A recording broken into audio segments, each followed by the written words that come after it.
Alors, rebonjour les amateurs de couteaux, ici c'est Jean, ça me fait plaisir de vous retrouver pour une nouvelle évaluation d'un couteau très intéressant qu'on a ici. C'est le Kubi Barracuda à ouverture frontale. Donc, pour des fins de comparaison, comme je fais d'habitude, vous avez ici notre Benchmade Bug Out.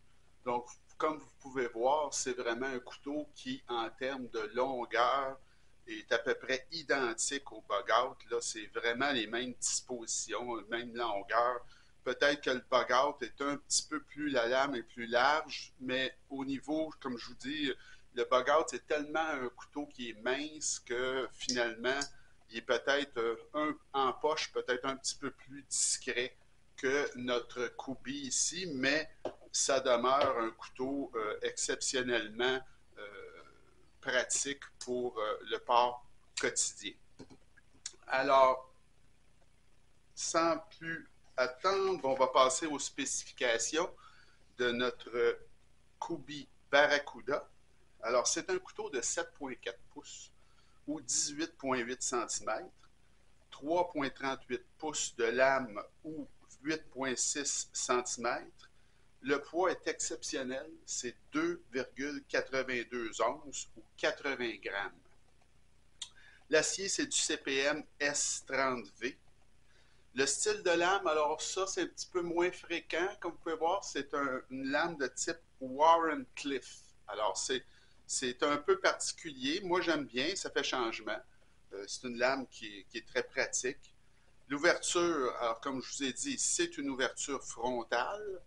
Alors, comme vous pouvez voir, c'est très facile. On a une ouverture là, qui est vraiment ultra simple à faire.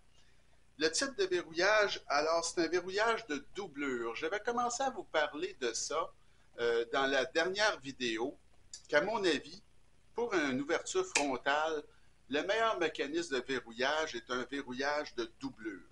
Alors ici, ils ont été très ingénieux. Alors ils ont fait ça. Et si on compare, pourquoi je vous dis ça, c'est simple. C'est que si on revient avec notre dernière évaluation qui était le Mugir. Hein? Alors le Mugir, c'est un verrouillage de cadre. Quand vous ouvrez un couteau de type frontal, le problème, c'est qu'il ne faut pas que vous ayez une détente qui soit dure. Sans ça, vous n'arriverez pas là, à l'ouvrir. Et quand on a un couteau avec un verrouillage de cadre, ça peut devenir embêtant un petit peu là, où on met nos doigts. Parce que si on met une pression sur le mécanisme de verrouillage, ben, ça va rendre le couteau plus difficile à ouvrir. Alors ça, c'est un problème qu'on rencontre avec tous les couteaux qui ont un verrouillage de cadre et qui sont des ouvertures frontales. Alors, vous n'avez pas ce problème ici avec un verrouillage de doublure parce que c'est un couteau où vous pouvez mettre les doigts où vous voulez sur le côté. Ici, ça n'a pas d'importance sur la force que vous allez exercer sur le mécanisme de verrouillage. Donc, c'est un avantage et je voulais vous le souligner. Ce couteau-là, ici, le Kubi Barracuda, est muni d'un verrouillage de doublure. Le manche, c'est matériau du manche, c'est du titane.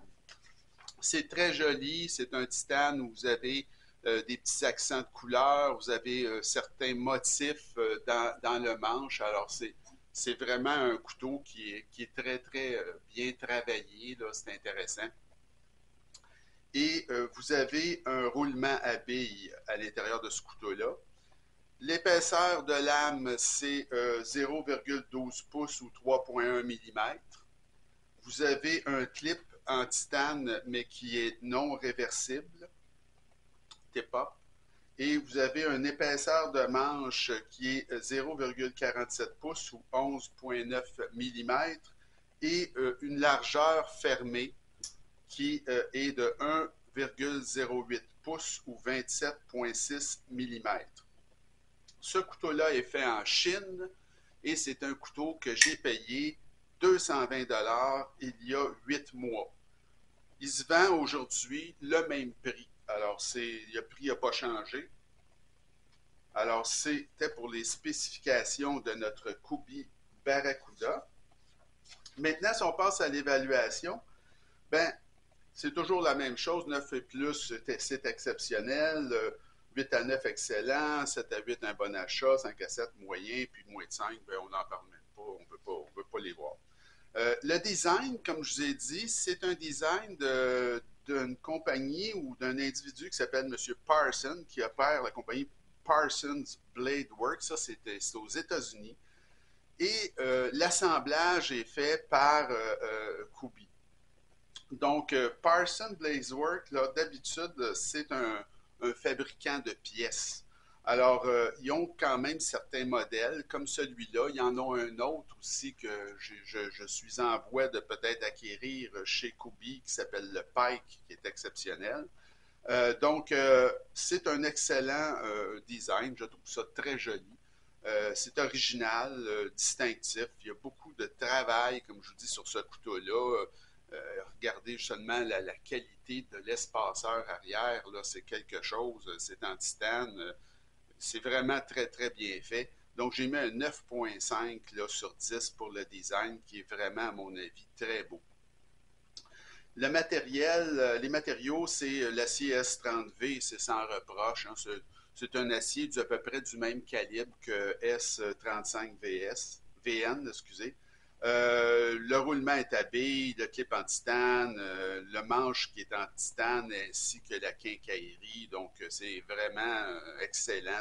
C'est un 9.5 sur 10 pour les matériaux. La présentation et l'assemblage. Alors, présentation, c'est dans la boîte ici Kubi. Vous avez à l'intérieur une pochette de type camouflage. Le couteau est à l'intérieur, donc c'est très, très bien. Il n'y a pas grand-chose à redire là-dessus. C'est excellent. Au niveau de l'assemblage, alors là, c'est vraiment, Kubi ont fait un travail formidable. C'est hyper solide, ce couteau-là. Il y a de la squelettisation à l'intérieur. Écoutez, c'est vraiment un couteau exceptionnellement bien fait. Il n'y a aucun jeu de lame. La lame est parfaitement centrée, comme vous voyez. Donc, c'est vraiment... Ah oui, oui, c'est ça. Alors, c'est vraiment un couteau qui est vraiment très, très, très bien assemblé. On n'a pas, il est sans reproche pour l'assemblage. C'est un 9.5 sur 10. Alors, l'action, elle est superbe. C'est une action à une main qui est très facile. Le, le- Quand vous le fermez, contrairement à notre vidéo précédente, le Mugir, il n'y a aucun danger de vous couper avec celui-là. L'autre, il est très dangereux, mais celui-là, il n'y a pas de danger parce que le couteau fait un petit arrêt avant il est fall shot, mais il fait un petit arrêt. C'est vraiment très bien fait. Alors, ça vous empêche d'avoir des problèmes avec la fermeture. Donc, c'est vraiment une action sécuritaire à une main.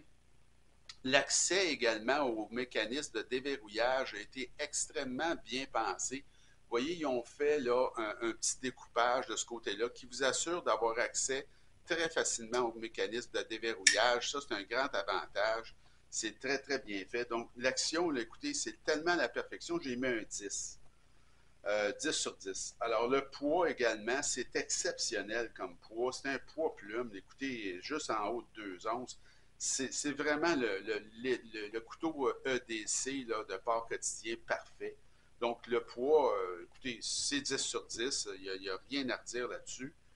L'ergonomie, c'est un couteau qui a une ergonomie excellente. Hein? Il n'y a pas de hotspot. Vous avez beau le serrer comme vous voulez. Là, c'est vraiment, ça se prend en main de manière formidable.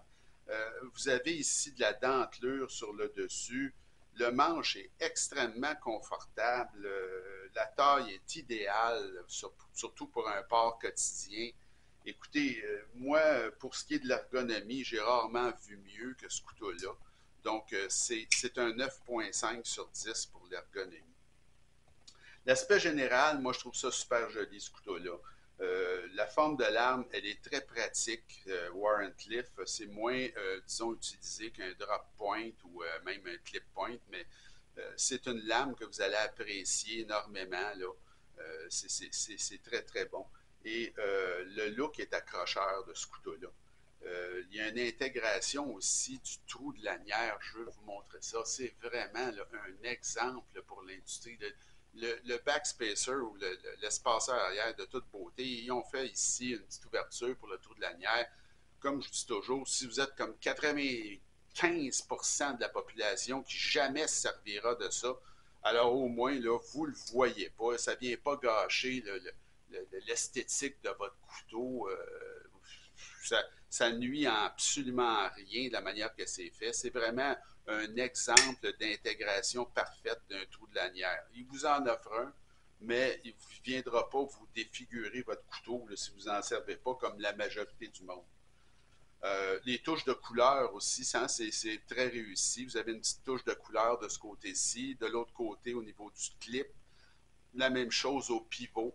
Et vous avez l'espaceur arrière aussi qui est de couleur bleutée. Tout ça est en titane. Écoutez, c'est vraiment là, on est ailleurs là, au niveau de l'aspect général, selon moi. C'est dur à battre. Donc, c'est un 9,5 sur 10 pour l'aspect général de ce couteau-là. Le prix, bon, c'est 220 $. Écoutez, c'est OK, mais c'est le même prix aujourd'hui. Il est disponible si vous voulez l'acheter. Je crois même qu'avec Blade Work, c'est-à-dire avec Canada Blade, là, la livraison est comprise. Écoutez, c'est correct. C'est sûr, c'est pas bon marché.